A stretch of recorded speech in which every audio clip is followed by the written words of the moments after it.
So, I am here with Jeff Hudson, the amazing guy. Well, thank you, Doug. Who trekked all the way down here to join us, and he's the CEO of Venafi. Well, hey, thanks for having me. Good to be here. Yeah. So it reminds me of Bruno Mars. Too hot, call the police and the fireman. Okay, well, so whenever you have a Bruno Mars quote, we'll be sued. Bruno, it's cool, man. It's not. It's actually hot, but it's okay.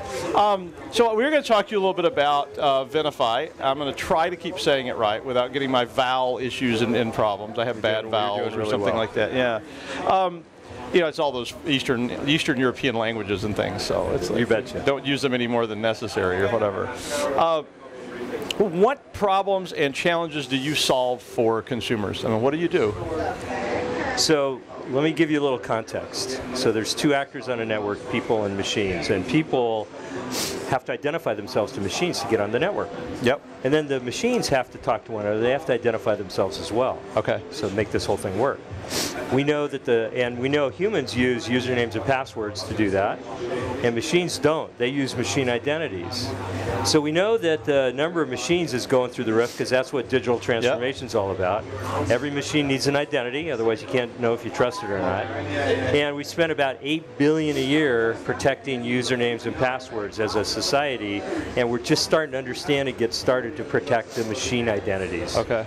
And so it's really important because the bad guys actually steal identities, yes, both human and machine. Yep. Humans are protected. The machine identities aren't. We created the technology, we invented the technology that protects machine identities for the world's largest and most security-conscious corporation, so the bad guys can't steal them and use them against them.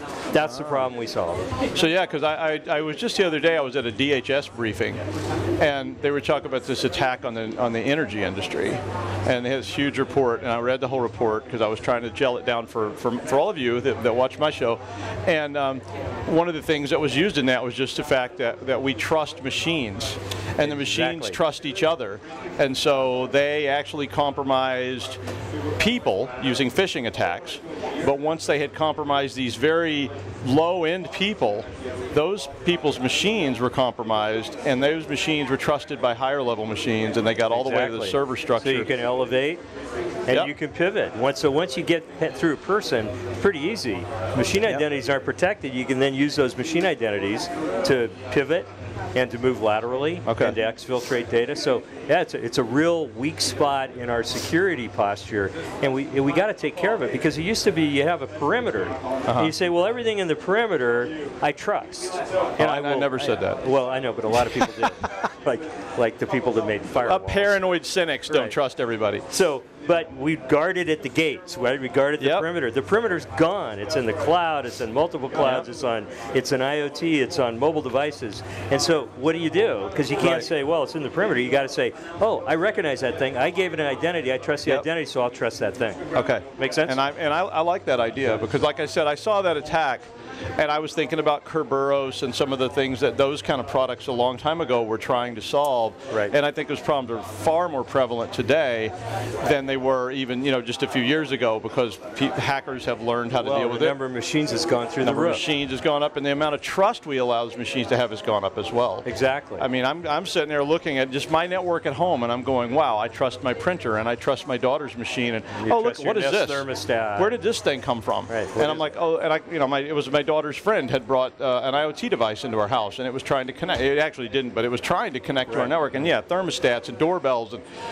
I don't know where any of that stuff came from. And all of a sudden, I got really, really paranoid. Well, and those are physical machines, which we all understand. But if you think of a virtual machine, it's a server. It used to be physical, now it's virtual. Think of containers. Think of microservices.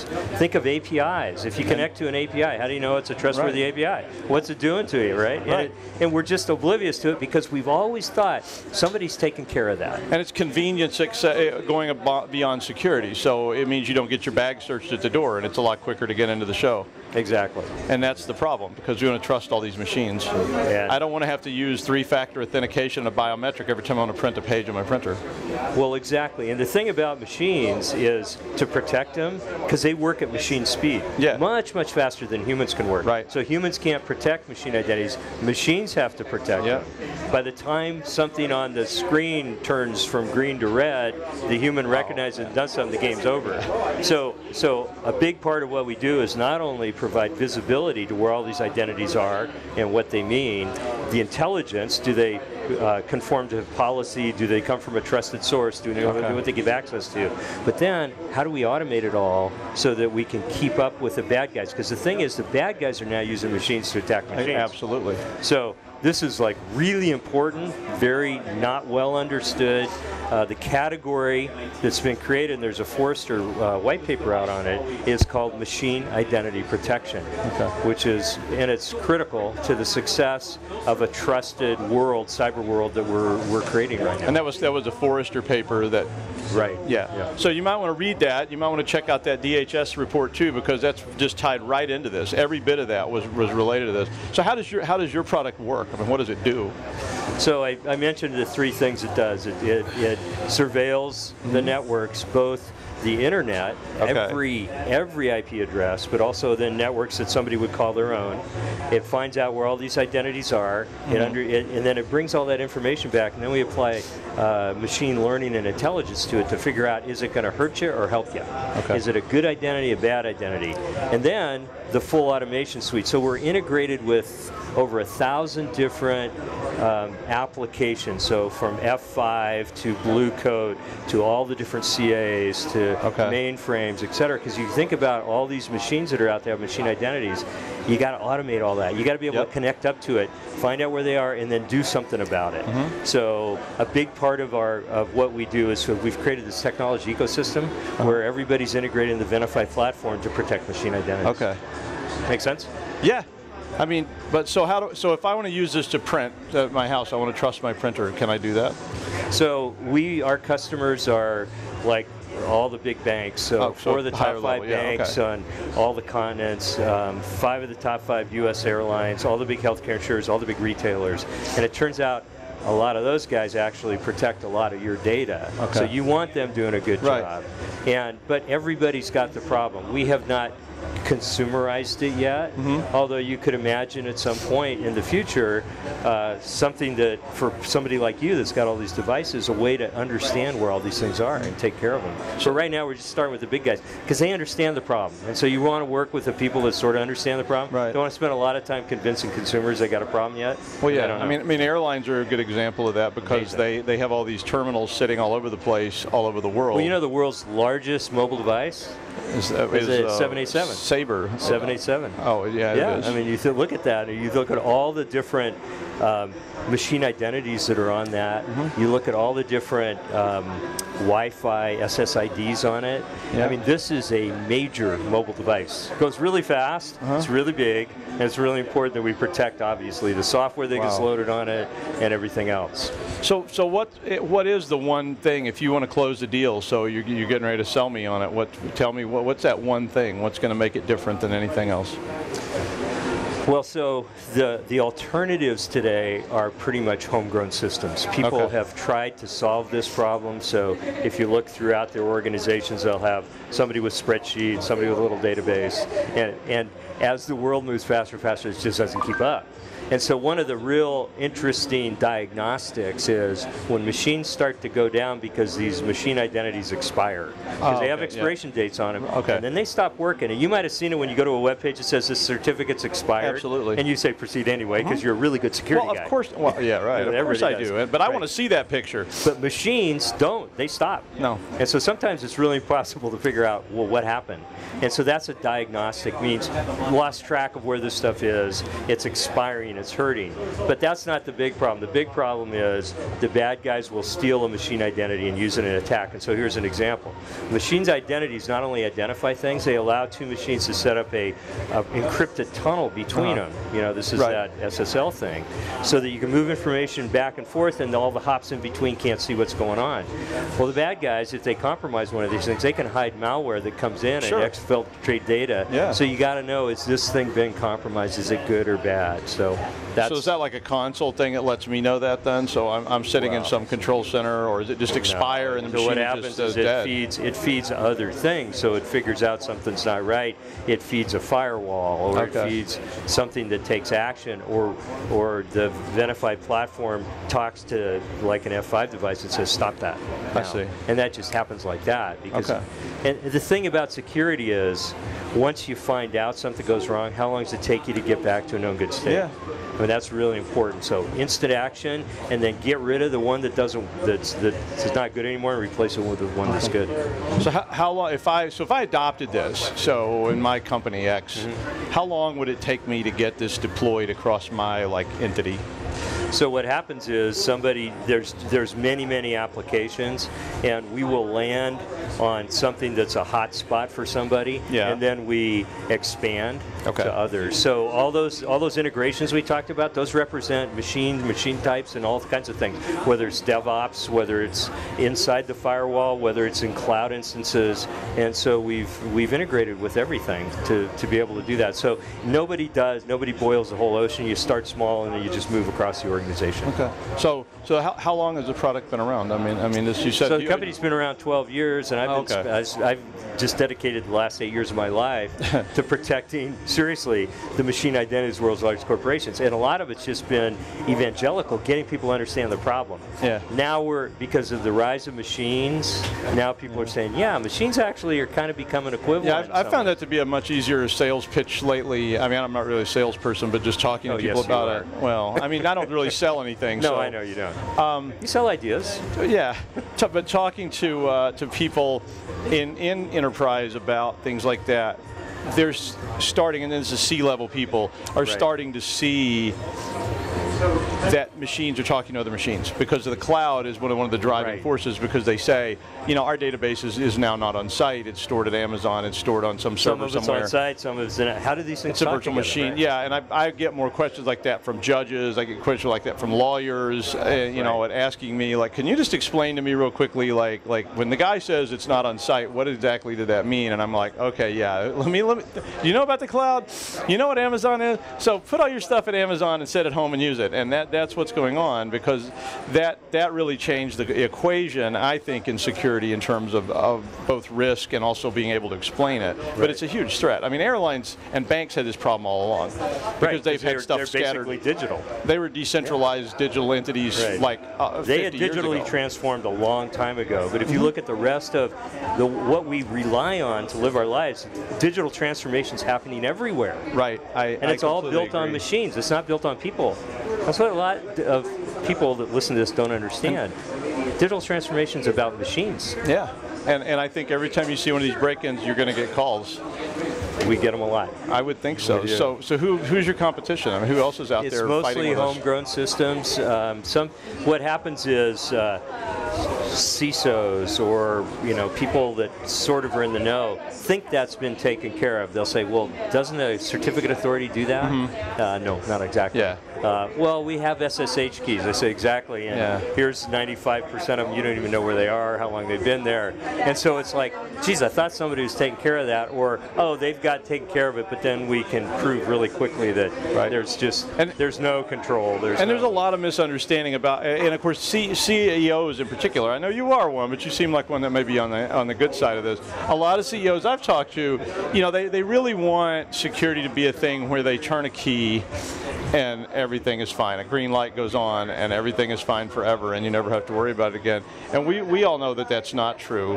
That when you see, I've had people say, well, but it has a little HTTPS on it, that means it's good, right? And it's like, well, it might be, but there's other places there could be problems. The identity that created that. Couldn't I create a fake certificate and a fake site? Oh, it happens all the time. They do it all the time. Yeah, of course. Right. I can create fake everything. I was just explaining creating fake email addresses to somebody last night, and that called me and was asking about, could you make an email address? It was like Apple, but it was an A with umlauts, and it was like, oh yeah, it's very easy to do. Very easy to do. But that wouldn't have a valid security certificate, would it? It would if it was for A with umlauts. Right. People, see, this is subtle, but it's like foundational, and it's really important. The bad guys understand this. Some of the good guys understand it, but we really haven't taken it seriously enough, because it's so easy to say, well, people are the weak link. Let's focus on people, and that people will always be the weak link. Let's harden the machine infrastructure to actually protect the people, not harden the people to protect the machine. Well, and the DHS case really, to me, is such a great, you may want to use that case in your own business to talk about it, because it really illustrated to me. We got to be careful when we talk about customers or potential customers, but anyway. Well, we don't know who these are, and this was an FBI released report, so you can use it. So it's a government report that was released, and it's not secret, and it's not about any particular particular customer. All that was redacted, so it's a report briefing just about what the investigation of this case. The names were changed to protect the innocent. So the result of the investigation anonymized and redacted. Yeah, I mean, there's no information there about who this was. I mean, I'm sure some people could speculate, but I mean, they're not revealing, you know, people's own weaknesses. But they were talking very much, and it was such a good illustrative point about here's how a human failed. And we all know that. You know it. I know it. We're all going to do it. Yeah, we fail. We suck. We're weak. But we can be fooled. But that led to just this chain of compromise of machines. Right. And the humans got pulled right out of the equation after the first few steps. I mean, that's why I was saying it's right up your alley in that sense, because the humans were gone from the equation in the first little bit. And then all of a sudden it was just this machine taking out that machine, taking out that machine, because they want to get to the SCADA. And eventually the humans get to come back in, but now it's bad guy humans, because once they get all the way where they want to be, then the humans can come in and go, what if I set this to 9 instead of 8? And then this thing overheats. Right. Exactly. And that was Stuxnet, by the way. Well, that's what Stuxnet did, yeah. But this was another. They actually, in this particular case, they did not do anything. The foreign actors who were doing this apparently just wanted to tell you that they could. So there's a lot of things happening right now to try and undermine our trust in everything. Because if all the trust is undermined, then what happens is it sets up an opportunity for a different kind of a way to approach governing and everything else. And so this is why it's so important, because if all of a sudden governments aren't trusted, corporations aren't trusted, and thus is trust, what happens? We're going to end up with a dictatorship. We're going to end up with some kind of autocratic environment that will take over, which there are some people in the world that want that, because our way of living is a threat to them. And if you get people scared enough, that's exactly what they do. They step up and go, I'm so scared of everything, I will approve. You can take all my rights away. Exactly. And you can tell me exactly what I have to do every day. Fascism. Yeah. 1984, it already happened, but it's happening again, or something like that. With Skynet in 1984 plus Skynet. I want to push that off to like 2184 now and get rid of it, and then just get back to normal so we can have fun. Jeff, thank you so much for joining us on Security Weekly. It's a real pleasure. You're a great guy. I look forward to checking out your products some more. Okay, and I really enjoyed the conversation. Me too. It was lots of fun. It's great to see CEOs that know what they're doing. Well, I'm not sure about that. I've met a few that didn't, but you don't. Nobody, none of you, of course. Okay. Thanks a lot, Jeff. We'll see you. Okay, all right. bye-bye. Cheers. Thank you. Welcome, everyone. We are here at the Black Hat Security Convention in a very warm pool cabana. It's okay, but there's a pool. But before we go in the pool, we're going to talk about security with two fine individuals from HP. To my right is Michael Howard, the Chief Security Advisor for Hewlett-Packard. Yes. Welcome. Thank you. Dr. Kimberlee Brannock is also here. She's the Senior Security Advisor for HP. Welcome. Yes, well, thank you so much. Pleasure to be here. It's wonderful to have you both. I wanted to just start by talking about a high level some of the security services that HP offers. Can we say HP, or do we have to say HPE? HP is perfect. HP is perfect. Okay. Yes. So when people think of Hewlett-Packard, obviously they think of printers, right? Maybe computers. Right. But in security today, you have different arms that offer different services. So what are some of the general cybersecurity services or products that are offered today? Well, so on our side, we do endpoint security, so printers and the PCs, and we offer advisory services around there where we come in and assess our customers' environment and then offer guidance of where they need to go and build a framework of where they're at today with their security and where they need to take it to. Kimberlee? And the thing about it is that we are also a security company. We've been putting endpoints on the network for many, many years. This isn't something that's new for us. Sure. Now, when you say endpoints, I mean, you're talking about generic printers and computing devices, not necessarily an endpoint like security product that is installed on it, or is that in the mix? No, when we're talking endpoints, we're talking about any Internet of Things devices that touches the network, whether it's a PC, a printer, a cell phone, anything that touches the network is an endpoint. Right. What are some of the greatest challenges that you're observing in the customers that you're working with? You know, I think we see lack of resources in many customers, so we see the fact that they know they need to do more with security, but they just don't have the time and the resources to do it. So, you know, prioritizing and putting some of what they think can be put off till later occurs a lot, which is a dangerous way to approach security. We also see a lot of inattention to all of the devices that are touching. So people are still securing servers, firewalls, PCs, but they're ignoring some of the other things that they need to and just hoping that they're not going to have any incidents happen. What do you find they're ignoring that's most scary to you? Well, when I look at the endpoints that are out there, obviously printers largely are ignored today, and we still go into many organizations where they can have 10, 20,000 printers on their network, and they have not even taken any considerations about locking them down. They just consider that they're probably, older technology that doesn't need to be secured, which is just totally wrong. Printers, MFPs have gotten much more intelligent. They're a computer on your network, and you have to treat them the same way that you would anything else that's touching your network. Kimberlee, would you agree, or do you see from a different perspective? So we do see a very similar theme with endpoints. We take a step back and we say endpoints even though printers are part of the equation, because when you approach security you should be looking at everything, and people don't. And that's something that we're striving to educate people on, is you got to look at your whole environment holistically. Yeah. You have to manage everything that's on the network, and even some of the more advanced organizations that I speak with, they're worried about that 1%. They come to me, they're like, Paul, I got a really good idea of what's on my network and everything in an asset inventory, but I still feel like I'm missing that 1%. How do I get 100% coverage? And I'm sure you get the same question. What's your advice for the really enthusiastic ones that are like, I want to know about that 1% that I don't know about today? Well, you have to do your due diligence and start getting an inventory. And there's a lot of mechanisms. So if something is on your network, you can start scanning and get a list of IPs. That's a good starting point. There's a lot of tools that are out there. Matter of fact, HP has WebJet Admin. That's a free tool that you can download, and it does do an inventory of your print fleet, and it gets you at least a start. But it's important to start going through, and anything that you can identify, you need to start identifying it, because until you know what it is, you can't manage it. Right. Yeah, or secure. Well, management is part of security. Right, that is, exactly, because then once you know what you need to do, security then starts to come into the equation. You need to figure out what those devices are, how you lock them down, and when I use the word lockdown, I mean how do you configure it for its job. Oftentimes people, this is another thing we see, is that people overlook a device because of its job. They think, oh, it's not a big deal because it's a thermostat, or it's monitoring a fish tank. Kimberlee, you said something that was very prolific. I do a lot of these interviews.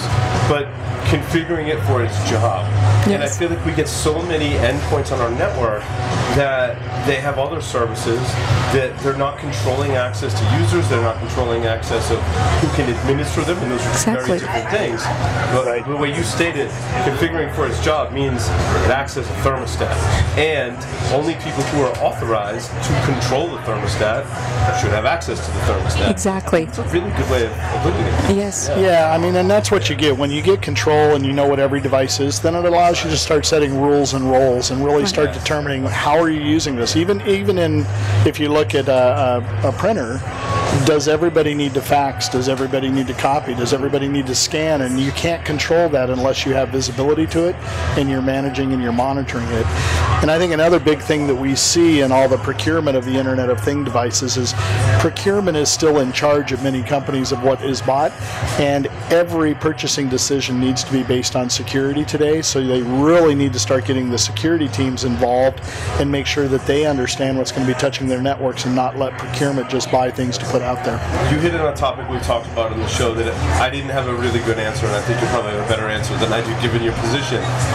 Who in the enterprise organization today is purchasing the printers? Who's making the decision in procuring it? Is security making recommendations? Is IT even involved in that? Or Am I someone who works in accounting who goes, I really need a printer, and they're going to Best Buy or they're going to Amazon or wherever, and they're buying a printer? How does it? Is it all over the map? It is all over the map, and I think what we see for the most part is it's still being purchased by printers. Kind of came out of the copier world in management, so we still see facilities and procurement doing a lot of it, and in a lot of companies, IT is not even involved yet, and certainly not up at the security level. So it's not unusual for us to meet with a CISO that doesn't have any visibility to what's going on in the print. And then also you do have the rogue people that go out and just buy a printer and add it to your network, and do you even know that it's there at that point? So it's very hard to control. You can't control what you don't know. So it's all a matter of changing buying patterns, changing habits.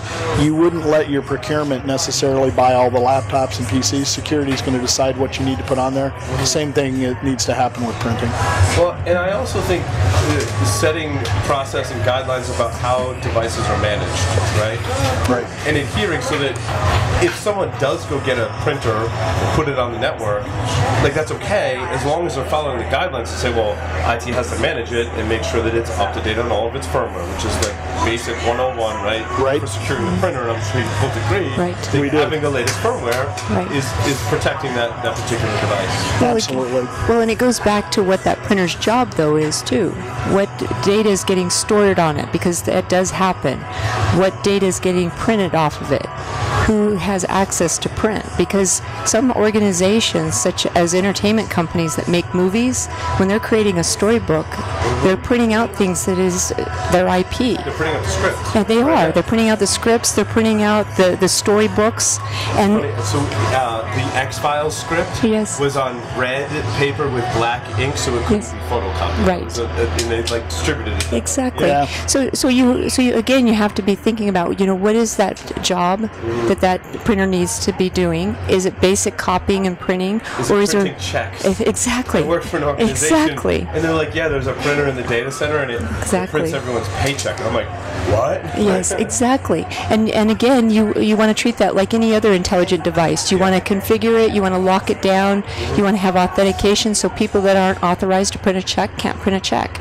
So again, and every organization is different. So one of the things you want to ask is, what are the big things that you want to protect and why, and what devices come into the equation, including printers.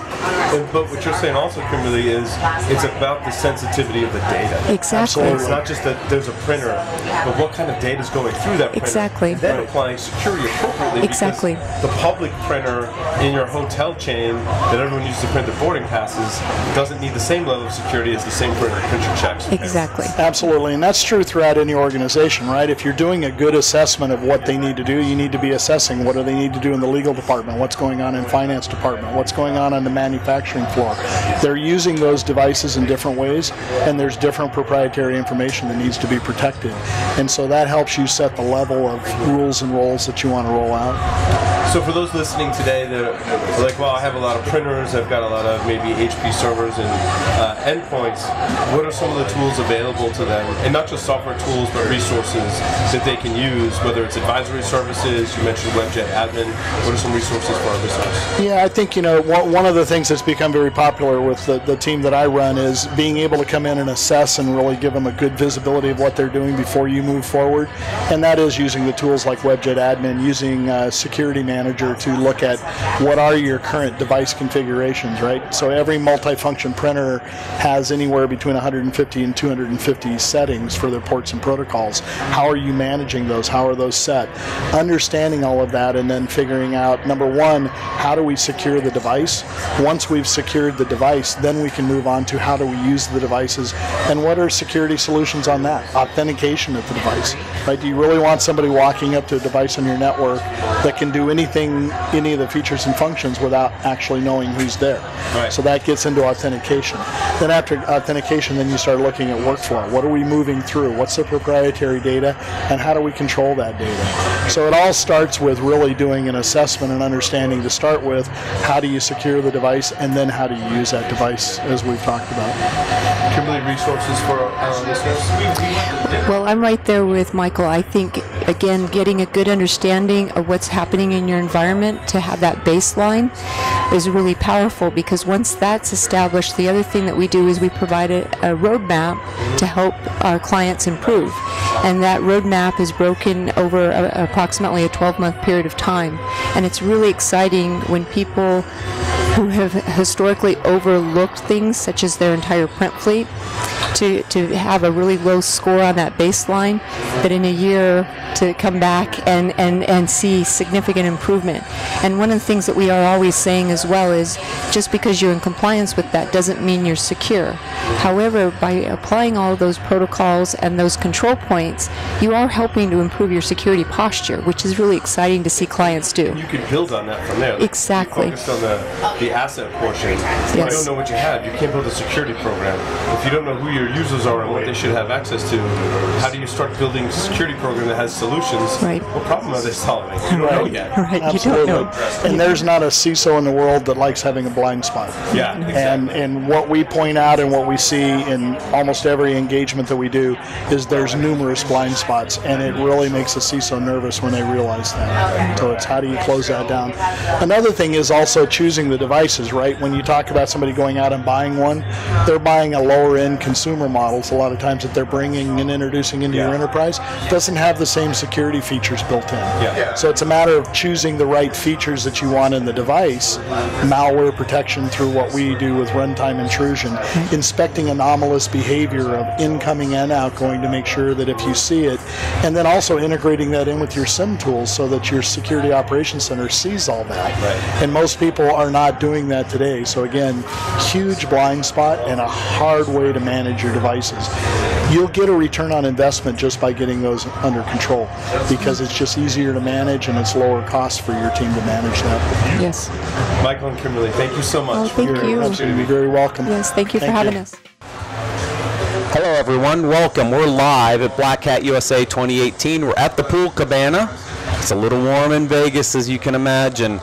With me today is Bennett, SVP of Business Development from Irdeto, and Mark Hearn, Director of Business Development for Irdeto. So welcome, guys. Oh, thanks, Matt. Thanks for having us.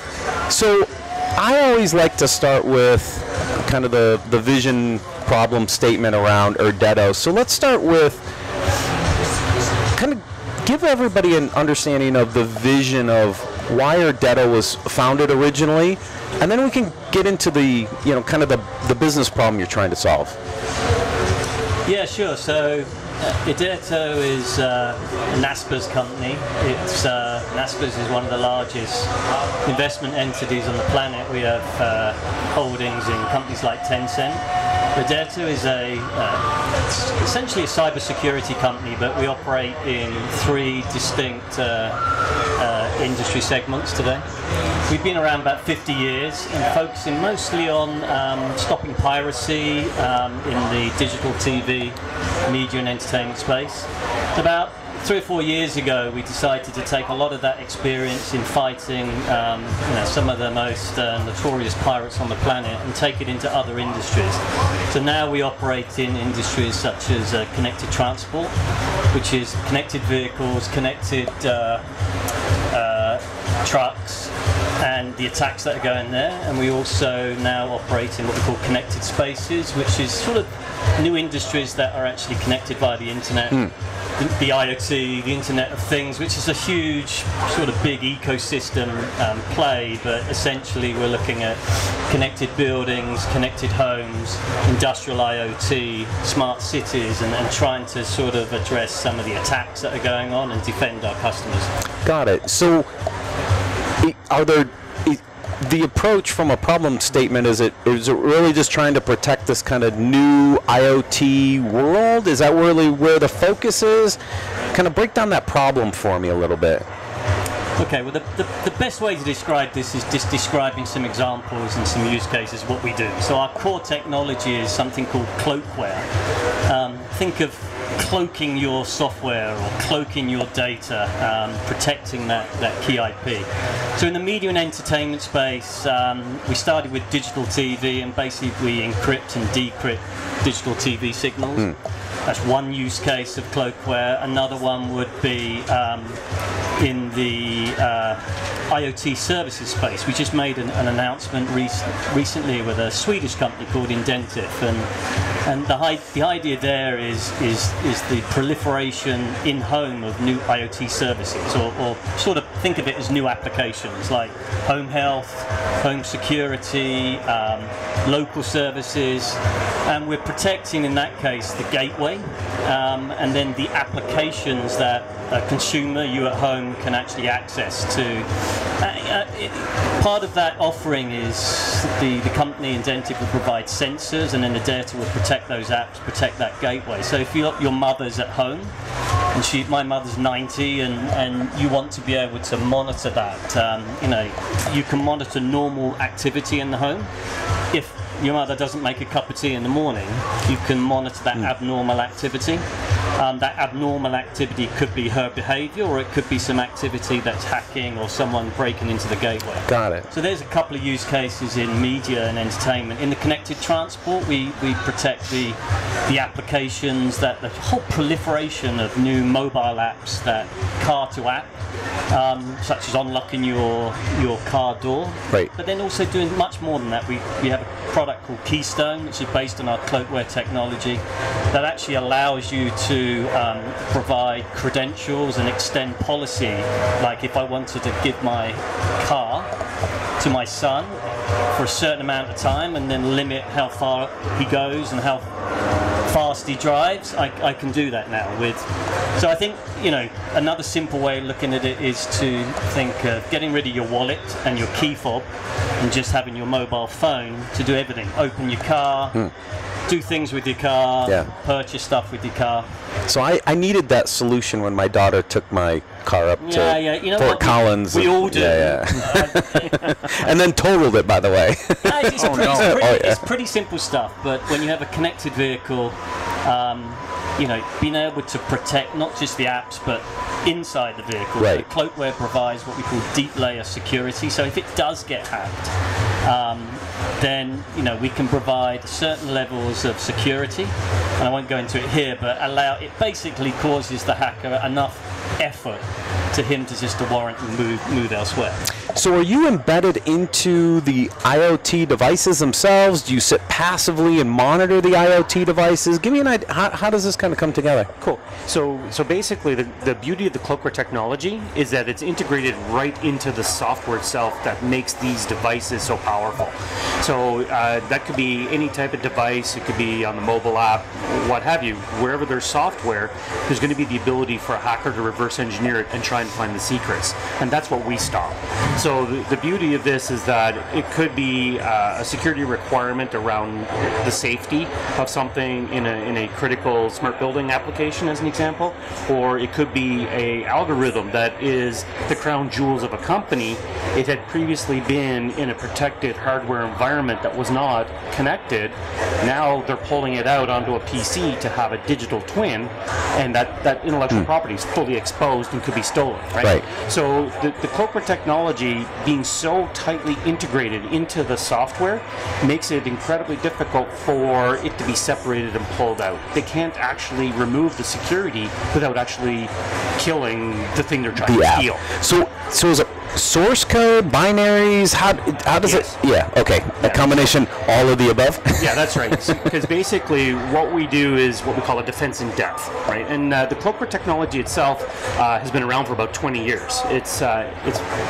We don't really have our name out there much because our clients don't like their names to be spread around. But we're currently have protected over 5 billion apps and devices worldwide. In fact, there's probably a couple of dozen in this room as we speak. So it's very well deployed, but it starts with how do we create all of those different layers. And the defense in depth starts at the source code layer, taking the original source code and mathematically transforming it into something based on a random seed. And you can't get back to the original logic. Got it. Okay? So you can't reverse engineer it in that particular case because you can't kind of pull the That's right. But then on the binary side, we also do things like stop a debugger from being attached to the system. We do code signing to detect if there's been any type of tamper. We immediately catch it. We do some level of code encryption. So we actually do multiple techniques so that our customers have a variety of tools at their hands to be able to ensure that what they want to protect is secure in the performance and size constraints that they need to have it fit in. So deployment-wise, on-prem, in the cloud, combination of both, how do customers deploy? Obviously, this cloakware technology embedded in the code, either source code binary, communicates back somehow to bring all this data together. That's right. Where is that?